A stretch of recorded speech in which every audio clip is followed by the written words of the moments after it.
Hello everyone and welcome back to another video in our Autodesk Inventor Professional tutorials. In this video, we are going to talk about the shell feature in the modify menu.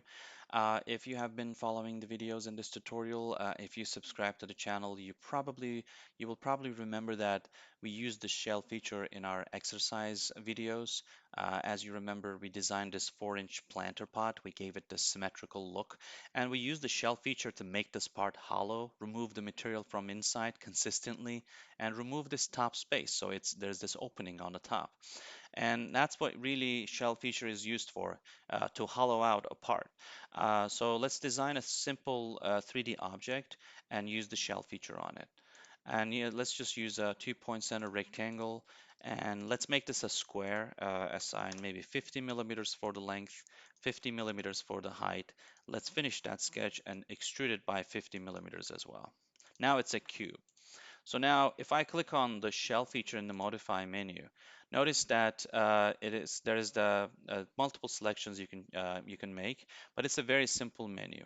Right now, you can see that it's highlighted with red that it is making this part hollow on the inside, and it is applying a 1 millimeter thickness.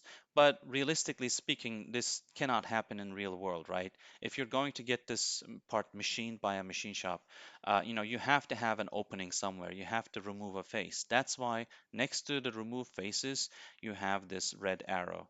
Red color in Autodesk Inventor indicates that Inventor needs some information from you. In this case, which face you want to remove. So let's just select the top face. Now, this top face is going to be removed and 1 millimeter wall thickness will be maintained. And as you are familiar with from the previous videos, you have this orange arrow, which you can hold and drag and kind of see the preview of different wall thicknesses. As you can see, as I'm dragging it inward, I'm increasing the wall thickness and I am reducing the size of the hollow section in the middle. And of course, it doesn't end here. Let's say we assign a 3 millimeter wall thickness. We can just select other faces as well. We can select this face, for example, and this face if we want to, and we can continue to remove faces and apply the shell feature. So let's just apply it to the top section and click OK. Now shell 1 is created in the browser tree and next to it there is no plus sign, which means that this is not a sketch-based feature, it is a placed feature. So we have this 3D object and we're placing the shell feature on it.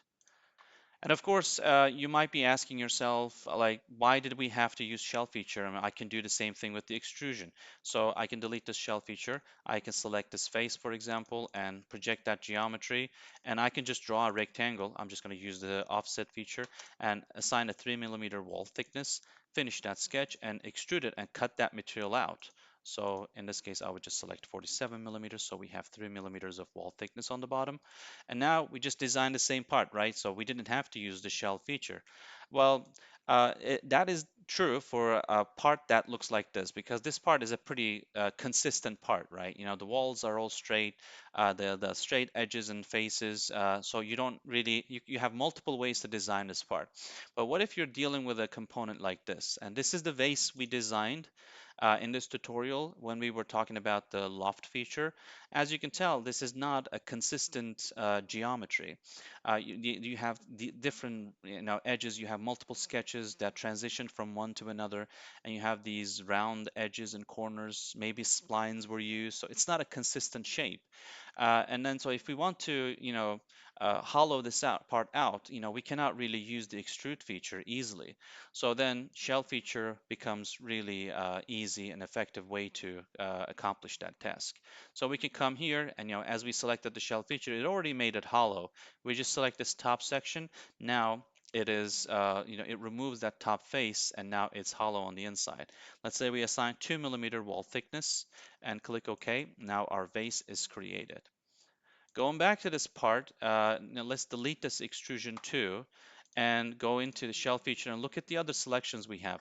Obviously, you have remove faces. That's just telling you that select the face to remove, and you have the thickness, which, as you know, it's the wall thickness that you want to accomplish. And you have these options here. The default option here is the inside, which means that it is making it hollow on the inside and removing the material for creating the maintaining the wall thickness on the outside. So when we do this, it removes the material in the inside and it just maintain that 3 millimeters of wall thickness on the outside. But I can change that to outside, which means that it removes the material on the inside, but it is adding material on the outside. So it is just maintaining the 3D geometry you created. It is adding a wall thickness on the outside of that outer edges. So of course you can do it both sided. So you can just add material on the inside and outside while changing the area that you're creating, you're hollowing on the inside. So just go ahead and try with these, play with these options. But the most commonly used one is going to be the inside version, because then you are just changing the area that you want to hollow out and the wall thickness you want to have on the outside. Let's just click select 3 millimeters and select OK. Yeah, this is the shell we created now. And of course, another detail we want to look at here is the automatic phase change. This will be selected as a default. Right now, it looks like it's not making a difference. So if I select this, I can select these faces individually and I can remove these faces separately, right? But let's say I added a fillet to this corner, and let's say this is a 25 millimeter fillet.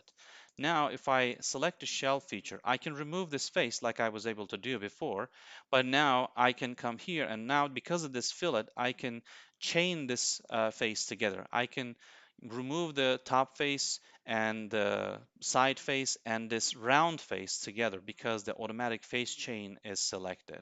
I can just remove it like this and accomplish this 3D object easily. But if I go in shell feature and unselect that automatic face chain, now I can remove these faces separately. So that's just nice to have feature available to us in this feature. And going back to the vase, there's one more detail that we need to talk about with the shell feature. A lot of times, people apply the shell features and they apply the fillets and chamfers, of course, before they finish their designs. And sometimes that can cause part failures. And the reason why is, just to be able to explain that, let's just go in the View tab and click on Visual Style. Your default selection will be probably shaded with edges. You can see the shade and you can see the edges. Please change that to shaded with hidden edges. And that's going to show us the outer wall and also internal wall of this 3D object with these dotted lines. Right now, for this vase, in this shell, we created a 2 millimeter wall thickness. So you can see the inside of the wall and you can see the outside of the wall, and between them you have 2 millimeters, right? But then you come to the bottom of it, and this section, let's say this is a sharp edge and you want to create a fillet there. We covered the fillets and chamfers in the previous videos. Let's say this is a 10 millimeter fillet. Notice that this 10 millimeter fillet, let's create it and then let's look at it. This now, because of the fillet, the outer edge of the part is coming really close to the inner edge of the part. See this corner here with the dotted lines meet, and that's coming really close to the edge, which means that you will have a weak spot in this part. So there are multiple ways to work around that. First of all, you can go in the fillet feature and then you can apply the same fillet from the inside too. You can select this section. Now you are removing material from the outside, but also you're adding material on the inside, and that should compensate for that difference that fillet is causing. So now you are still maintaining that 2 millimeter wall thickness. You can always do that, but let's just delete this. Let me unselect that inner wall. Yeah. So now let's say you applied this fillet, but you don't want to apply a fillet on the inside for whatever reason. You can always come to the browser tree and move this fillet right above the shell feature. Because this is a history-based software, you can always move the fillet before the shell feature, and now shell is going to be applied after the fillet, and the shell feature will take the fillet action into the consideration and maintain the wall thickness with the fillet in the design. So just go ahead and experiment with that as well. But shell feature is, like I said, very easy selection menu, and it is just used to create hollow parts and remove faces easily. For consistent parts, you can do that with the extrude feature too, but for a part like this vase, for example, or a shampoo bottle, it is extremely helpful to remove the material from the inside consistently and maintain a consistent wall thickness on the outside. And the future videos, in the following videos, we're going to do a bunch of exercises using these features before we jump into the assembly mode. Please don't forget to like, comment the videos, and please don't forget to subscribe. See you in the next videos. Thanks.